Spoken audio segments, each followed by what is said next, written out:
हमारे स्टूडियो में इस समय बहुजन मुक्ति पार्टी के मध्य प्रदेश युवा विंग के अध्यक्ष श्री करण नकपुरे उपस्थित है। हम उनसे चर्चा करेंगे। कल सौरभ लोधी द्वारा ओबीसी महासभा का एक आंदोलन आंबेडकर चौक से एक रैली के रूप में कलेक्टर बालाघाट के कार्यालय में ज्ञापन सौंपा है। इस ज्ञापन के बारे में और उनकी मांगों के बारे में करण नकपुरे जी, आपके क्या विचार है? क्या आप इस लड़ाई से सहमत है? जी, सबसे पहले आपके UB TV India news channel में बुलाने के लिए आपका बहुत बहुत धन्यवाद। आपका सवाल है कि ओबीसी की मांग को लेकर ओबीसी महासभा के द्वारा जो बालाघाट में अंबेडकर चौक से लेकर कलेक्टर कार्यालय तक जो रैली निकालकर ज्ञापन सौंपा गया, ये बहुत ही जायज मांग है। सौरभ लोधी जी और ओबीसी के तमाम कार्यकर्ताओं का मैं धन्यवाद अदा करता हूं और कल के इस ज्ञापन का और कल के ओबीसी की मांगों को लेकर किए गए रैली का मैं पुरजोर समर्थन करता हूं, क्योंकि ये ओबीसी जो हमारा वर्ग है, ये आजादी के 72 सालों से वंचित है। हमारा जो उपयोग इस देश में किया जा रहा है वो यूज एंड थ्रो के समान है। हमारे ओबीसी का उपयोग किया जा रहा है और उसे उपयोग करने के बाद फेंक दिया जा रहा है। इस प्रकार की रैलियां पूर्व में भी और वर्तमान में भी राष्ट्रीय पिछड़ा वर्ग मोर्चा, जो कि वामसेप का एक शाखा संगठन है, उसके द्वारा भी ओबीसी की मांग और उसके अधिकार को लेकर की जा रही है। मैं आपको बता दूं कि ओबीसी को अधिकार दिलाने के लिए 1979 में मंडल कमीशन का गठन किया गया था। ये मंडल कमीशन जो है 1979 से 80 तक देश भर में घूम घूम कर ओबीसी की हालत क्या है और ओबीसी की जातियां कितनी है, ओबीसी में कितने लोग हैं, कितने परसेंट इस देश में ओबीसी है, इसकी जानकारी लगाया और तमाम जानकारी इकट्ठा करने के बाद मंडल आयोग ने सरकार को अपनी रिपोर्ट सौंप दी। रिपोर्ट में यह जानकारी है कि ओबीसी की 3743 जातियां हैं और 52% ओबीसी है। 100 में 52%, 52% ओबीसी इस देश में है। लेकिन ओबीसी के लिए जो मंडल आयोग जो गठित किया गया था, उस मंडल आयोग की रिपोर्ट को सरकार ने लागू नहीं किया। 80 के बाद 90 का दशक आया, लागू नहीं हुआ। 90 के बाद 16 नवंबर 1992 को माननीय सुप्रीम कोर्ट ने मंडल कमीशन लागू किया, लेकिन उसमें धोखेबाजी और षड्यंत्र के तहत उसने मंडल आयोग को लागू किया। उसमें 4 बड़ी धोखेबाजी ओबीसी के साथ में हुई। पहला कि ओबीसी जो भारत में 52% है, उसे 52% रिजर्वेशन नहीं दिया। पढ़ाई के क्षेत्र में, नौकरी के क्षेत्र में, निजी क्षेत्रों में 52% ओबीसी को 52% अधिकार ना देकर 27% दिया। दूसरी धोखेबाजी हमारा साथ में यह हुई कि ओबीसी जो 3743 जातियां हैं ओबीसी में, उसमें 1998 जाति को ओबीसी की सूची में रखा और 1745 जातियों को ओबीसी की सूची से बाहर कर दिया। ओबीसी को मिलने वाले हक और अधिकार से 1745 जातियों को बाहर किया। तीसरी धोखेबाजी यह किया कि रिजर्वेशन इन एजुकेशन दिया, लेकिन रिजर्वेशन इन प्रमोशन नहीं दिया। चौथी धोखेबाजी ये किया कि ओबीसी जो इस देश में मंडल कमीशन में जो आया गिनती में, उस ओबीसी के लोगों को, ओबीसी को क्रिमिनल लगाया। क्रिमिनल लगाने की वजह से जिस ओबीसी की औकात थी अपने बच्चों को पढ़ाने की, क्रिमिनल में एक क्राइटेरिया रखा कि जिसकी आय 1 लाख रुपए से अधिक है उसके बच्चे को रिजर्वेशन एजुकेशन नहीं मिलेगा, और जिसकी आय 1 लाख रुपए से कम है उसके बच्चे को रिजर्वेशन एजुकेशन मिलेगा। इसका मतलब यह हुआ कि जिस आदमी की औकात अपने बच्चों को इंजीनियरिंग कराने की थी, डॉक्टर कराने की थी, वकील बनाने की थी, उसको बोला कि तुम्हारे बच्चे को रिजर्वेशन एजुकेशन नहीं मिलेगा, और जिसकी औकात नहीं थी पढ़ाने की उसको बोला तुम्हारे बच्चे को आरक्षण मिलेगा। इसका मतलब सीधा सीधा यह हुआ कि जिसके दांत है उसको चने नहीं दिया चबाने के लिए, और जिसके दांत नहीं उसको बोला लो आप चना चबाओ। तो इस प्रकार से ओबीसी के साथ निरंतर धोखेबाजी चल रही है। ओबीसी इस देश का मूल निवासी है, ओबीसी इस देश का बासिंदा है।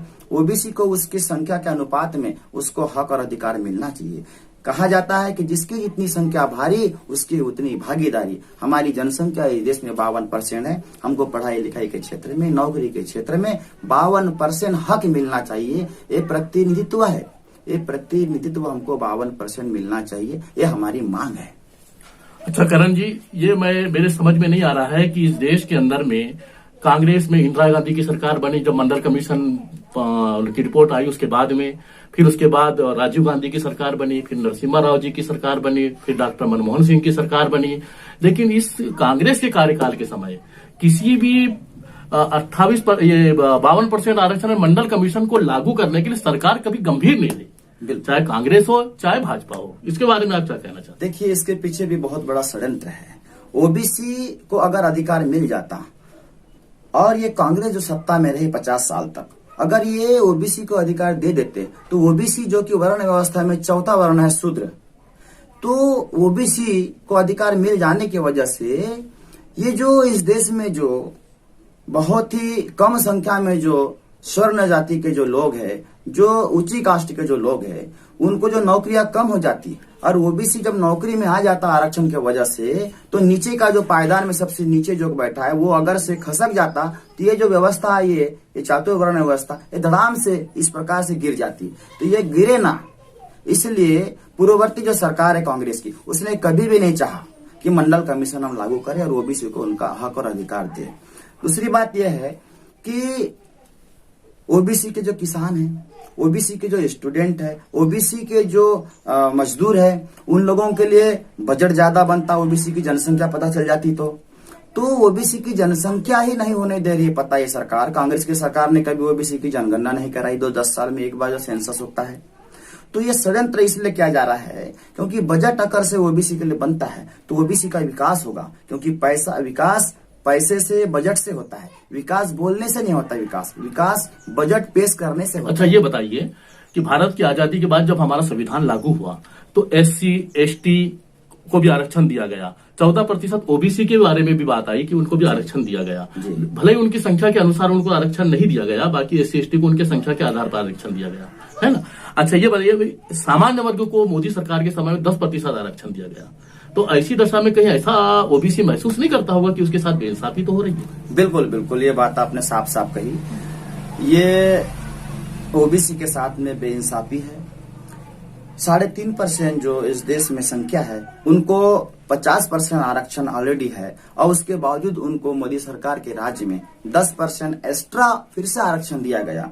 और जो 52% ओबीसी है, उसका जो 52% मिलना चाहिए, उसको 27% भी मध्य प्रदेश में नहीं दिया जा रहा है। 14% जो कहा जा रहा है वो भी कागज पर है, प्रैक्टिकल में बिल्कुल नहीं है ओबीसी के लिए। ओबीसी को क्या जरूरत है कि अपना समय ये आंदोलन में लगा रहा है? निश्चित रूप से ओबीसी के साथ अन्याय हो रहा है, अत्याचार हो रहा है, इसलिए ओबीसी अब जागरूक हो गया है। अभी समाज में बहुत से ऐसे संगठन आ चुके हैं, वामसेफ है, भारत मुक्ति मोर्चा संगठन है, राष्ट्रीय पिछड़ा वर्ग मोर्चा जिसके चौधरी विकास पटेल जी राष्ट्रीय अध्यक्ष है, इनके माध्यम से भी इनके द्वारा भी सोशल मीडिया के माध्यम से देश में जागृति लाई जा रही है। इस वजह से, जागृति की वजह से ओबीसी के लोग अब सड़कों पर आ रहे हैं अपने हक और अधिकार को लेकर के। और ये सारे जो ओबीसी के द्वारा किया जा रहा है, ये जागृति की वजह से है, वरना ओबीसी के पास क्या काम धंधा नहीं है जो सड़कों पे आएगा आए दिन? नहीं, उसके पास काम धंधा है, लेकिन उनके आने वाली पीढ़ी, उनके बच्चों के साथ जो अन्याय हो रहा है, उस अन्याय को खत्म करने के लिए, उस अत्याचार को खत्म करने के लिए वो सड़कों पर उतर रहे हैं ओबीसी। और ये लड़ाई जायज है। अच्छा करण जी, आपके हमारे स्टूडियो पर आने पर बहुत बहुत धन्यवाद। और देखिए हमारे मित्रों, हमारे साथियों, कि किस तरीके से सौरभ लोधी अपने आंदोलन को अंजाम दे रहे हैं और ज्ञापन दे रहे हैं। बने रहिए हमारे साथ और आगे की और रिपोर्ट को देखिए जो हमारे संवाददाता द्वारा प्रस्तुत की गई है।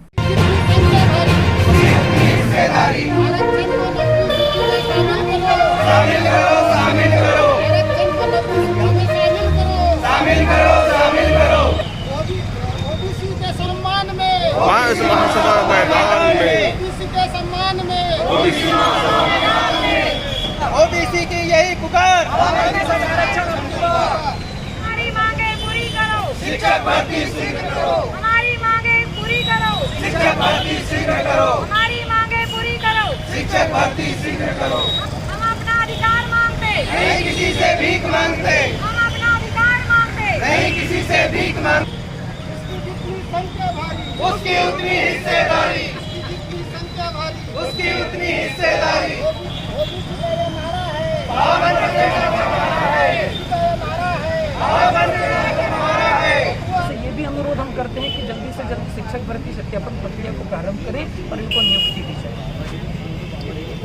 अपना परिचय दूँ। मैं विशाल बिसेन हूँ और हमारे ओबीसी महासभा के साथियों द्वारा जो है आज बालाघाट में हमारे जो अध्यक्ष हैं सौरभ लोधी जी, उनके नेतृत्व में ओबीसी महासभा के बैनर तले यहाँ एक कार्यक्रम, आज धरना कार्यक्रम, ज्ञापन कार्यक्रम रखा गया है। यहाँ 20 सूत्री मांगों को लेकर यह कार्यक्रम किया गया है। इसमें हमारी सबसे प्रमुख मांग यह है कि जिस तरीके से पूरे देश में यह सभी जानते हैं, सार्वजनिक है, आंकड़ों में नहीं है, कागजों में नहीं, पर यह सार्वजनिक है कि 52% हिस्सेदारी जो है संविधान ने ओबीसी को दी और मध्य प्रदेश में पूर्व सरकार ने 27% आरक्षण ओबीसी समाज के लिए, जो अन्य पिछड़ा वर्ग उनके लिए किया था। वर्तमान की सरकार ने कोविड का बहाना बनाकर अन्य बहानों को बनाते हुए जो है शिक्षा भर्ती पर भी रोक लगाई, साथ ही इस आरक्षण को कम करते हुए 14% कर दिया, जो कि हमारे अन्य पिछड़ा वर्ग के साथियों के साथ, युवाओं के साथ में सरासर अन्याय है। आज हमारा एक समाज का बहुत बड़ा तबका, हमारे पिछड़ा वर्ग समाज का बहुत बड़ा तबका जो है शासकीय योजनाओं से वंचित रह जा रहा है, शासकीय नौकरियों से वंचित रह जा रहा है, अपना अधिकार नहीं मांग पा रहा है, अपना अधिकार नहीं पा रहा है। जबकि भारत के संविधान ने हमारे जो भारत रत्न है हमारे बाबा साहब अम्बेडकर ने सभी समाज, सभी वर्ग के लिए उनकी आवश्यकता अनुसार, उनकी संख्या के अनुसार आरक्षण जो है संविधान में हमें दिया था। उस समय की सभी सरकारों ने उसको माना और हमारे समाज को समय समय पर उसका लाभ मिलता रहा। परंतु विगत वर्षों में जो सरकार देश में चल रही है, केंद्र में कहे या प्रदेश में सरकार है, इन्होंने हमें आरक्षण से वंचित किया। आज इन्हीं सभी बातों को लेकर 20 सूत्री मांग को लेकर यहाँ पे धरना कार्यक्रम किया गया था और महामहिम राज्यपाल के नाम से ज्ञापन सौंपा गया है और उस ज्ञापन के माध्यम से ओबीसी समाज पूरे देश का अपनी बात, अपने आह्वान वहाँ तक पहुँचाना चाहता है कि हमारा जो हक है वो हमें समय पर, सही समय पर हमारे युवाओं को मिले, हमारे समाज में। अगर आप लोगों की यह मांग पूरी नहीं होती तो शासन प्रशासन फिर उसके बाद में आप क्या कुछ करें? देखिए, आज जो है यह कार्यक्रम ज्ञापन देकर एक तरीके से कहना चाहिए कि एक हम शासन को चेतावनी देना चाह रहे हैं, उन्हें चेताना चाह रहे हैं। अगर भविष्य में हमारे समाज की समस्याओं को, अन्य पिछड़ा वर्ग की समस्याओं का निराकरण नहीं हुआ, हमें संविधान के अनुरूप जो हमारी जनसंख्या है उसके अनुरूप अगर आरक्षण नहीं मिलता है तो निश्चित ही हमारा समाज सड़क पर उतरेगा और यह लड़ाई सड़क की नहीं, सड़क से लेकर सदन तक लड़ी जाएगी। इस कार्यक्रम में मैं गौतम कुमार गजबी और यहाँ पर जो तमाम जो साथी आए, सभी शिक्षक भर्ती के लिए और जितने भी ओबीसी आरक्षण के लिए सभी लोगों को सबसे पहले उनको तहे दिल से और ओबीसी महासभा की ओर से बहुत बहुत धन्यवाद देते हैं। और इस कार्यक्रम को सफल बनाने में हमारे बड़े भाई सौरभ लोधी जी का बहुत बहुत योगदान रहा है। उनका हम इस सभी कार्यक्रम को सफल बनाने के लिए उन्होंने जो भी मेहनत की है पिछले 8-10 दिन से, और उनकी जो टीम ने यहाँ पर जो मेहनत की है उसको हम बहुत तहे दिल से उनका स्वागत करते हैं, उनका आभार व्यक्त करते हैं। आगे भी हम चाहते हैं कि इनके नेतृत्व में इसी प्रकार के कार्यक्रम, इसी प्रकार की भर्तियों को, मांग की भर्तियों को लेकर, आरक्षण को लेकर और तमाम मुद्दों पर ये लड़ाई आगे लड़ते रहे। हमारी इनके साथ शुभकामनाएं हैं और ये अपना भविष्य उज्जवल बना, अपना नेतृत्व में अपना सहयोग प्रदान करे हम लोगों को। और हम चाहते हैं कि सरकार के प्रति जो हम लोगों ने यहाँ पर सांकेतिक रूप से जो विरोध प्रदर्शन किए हैं उसको सरकार हमारी मांगों को पूर्ण करे। धन्यवाद। अगर ये मांग यहाँ पर पूरी नहीं की जाती है तो हम इस आंदोलन को और भी प्रदेश स्तर पर ले जाएंगे और वहाँ पर इस लड़ाई को सभी के नेतृत्व में और सौरभ लोधी जी के नेतृत्व में ये लड़ाई लड़ी जाएगी। आरक्षण की मांग करते हैं। हमारी ओबीसी की जनसंख्या पूरे मध्य प्रदेश में 52% है और इस आधार पर हमको 27% आरक्षण मिलना चाहिए। जनरल की जनसंख्या मात्र 7% है ईडब्ल्यूएस में, फिर भी उनको 10% आरक्षण दिया गया है और ये नियम सरकार द्वारा बनाया गया है। नियम विधायिका बनाती है, कोर्ट नहीं बनाता है। तो इस प्रकार से हमारी जनसंख्या 52% है और हमको 27% आरक्षण मिलना चाहिए। वर्ग 1 और वर्ग 2 से चयनित विद्यार्थी है। हमारी वैकेंसी जो है सन 2018 में निकली थी और एग्ज़ाम 2018-19 में कंप्लीट हो चुकी है और हमारा वेरिफिकेशन जो है 2018 में होकर के भर्ती अभिक्रिया अभी तक पूर्ण हो जानी थी, किंतु सरकार ने अपनी नियम के अनुसार हेरफेर बदलते हुए हमारा जो रिजल्ट आते हुए 1.5 से 2 साल लगा दी है और जबकि अभी तक हमारी जो भर्ती प्रक्रिया पूर्ण हो जानी थी 1 जुलाई से लेकर 3 जुलाई तक हमारा जो सत्यापन प्रक्रिया या डॉक्यूमेंट्स वेरिफिकेशन है वो सब चालू हो चुका था, किंतु फिर से गवर्नमेंट ने उसको कैंसिल कर दिया और हमारा डॉक्यूमेंट्स वेरिफिकेशन रुक गया। इस वजह से हम सभी विद्यार्थी बहुत अधिक परेशान हैं और कुछ भी कहा जाए हम लोग बहुत अधिक मेंटली फ्रस्ट्रेशन में जी रहे हैं। हमारी सरकार से यही अनुरोध है, यही आग्रह है कि वो हमारी शिक्षक भर्ती प्रक्रिया के लिए सत्यापन जल्दी से जल्दी चालू करें और भर्ती प्रक्रिया को शिक्षक भर्ती को लेकर मेरी कुछ मांगे हैं जैसे जो युवा बेरोजगार लोग मतलब परेशान हो रहे 2 साल से भर्ती के लिए, कम से कम 10 सालों से इंतजार कर रहे हैं, लेकिन वो भर्ती अभी भी पूरी नहीं हो पाई है। मेरा सरकार से अनुरोध है कि और अधिक मानसिक पीड़ा न देते हुए शिक्षक भर्ती को जल्द से जल्द पूर्ण करने की कृपा करें और युवा बेरोजगारों को एक रोजगार देते हुए उनके उज्जवल भविष्य के लिए अपना अमूल्य योगदान प्रदान करें। Thank you.